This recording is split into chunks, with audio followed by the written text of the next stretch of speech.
home a couple weeks ago, and of course, when it's on DVD, it just runs straight through. But I can remember thinking, oh, the lion, he jumps through the window. This is where the break was, like the commercial was when we were a kid, or like right before the tornado hit when it was in black and white. It's like I knew where all the breaks were. So yeah, so basically the reason it says DAR is because I'm a members of the Daughters of the American Revolution, and I have like several ancestors that fought in the American Revolution. But anyway, this was a presentation I had put together a couple years ago. Chuck was nice enough to put a picture up of me. I appreciate that. TWOZ is the Wizard of Oz. He was a William A. Horning, second cousin, twice removed.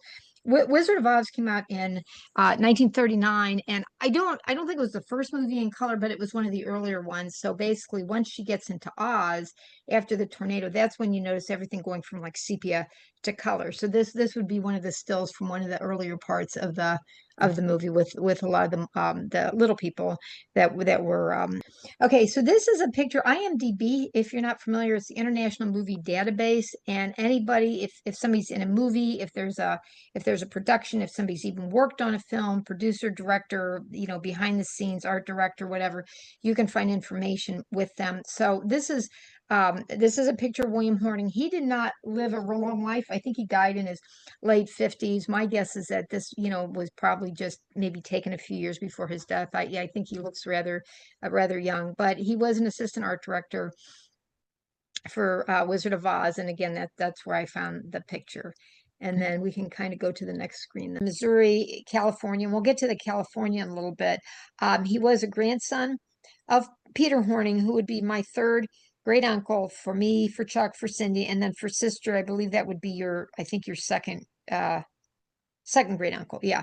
Okay. And they originally settled in Missouri. So William A. Horning is my second cousin, twice removed. Now, at this point, because I've been doing family history, I mean, I still consider myself, quite the amateur because you're always learning. But I also did some newspaper sleuthing and found an article in Springfield Daily Citizen. Now, there are Springfields in different states. This is specifically Springfield, Missouri. And I have a link here, and I can't click on that because it's updated, but Chuck can, and if Cindy and sister are able to get a copy of that link, they would be able to click on that. Oh, okay, for more information. I think this is a newspaper article. Springfield Daily Citizen. This is your link.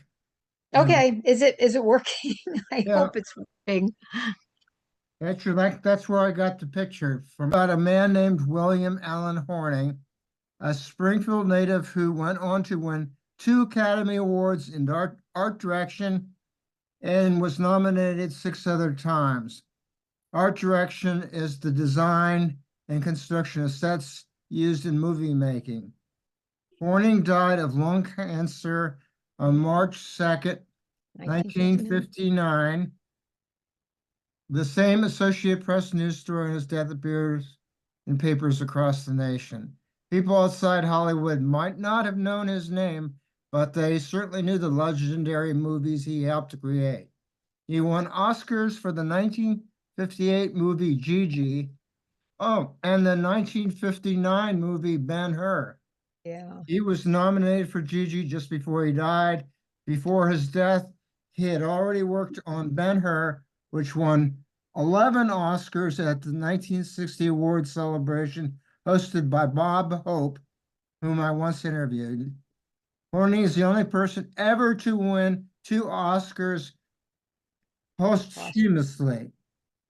Over his lifetime, he was nominated 8 times, including for The Wizard of Oz, made in 1939. Okay, and there's a picture of his three sons. And my screen's a little bit cleared. It's covered at the top, but I have Bob on piano, Bill on clarinet, and I don't know. Yeah. Okay, so I don't know You who go back. I yeah. can go back to that. Okay, it's Tom on the violin.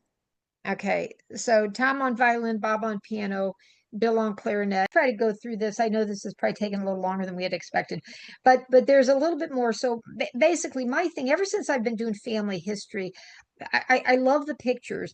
There's a really short story. Like if you ever look at a say a grave site, for example, maybe it says someone lived from 1900 to 1960 or whatever, but there's always that dash, and the dash is what's really important because the dash really tells about their life. And for me, I try very hard. I want to do more than documentation. I mean, you have to do that to verify a lot of things about the individual, but I always feel like when you find a picture, it really kind of brings them to life.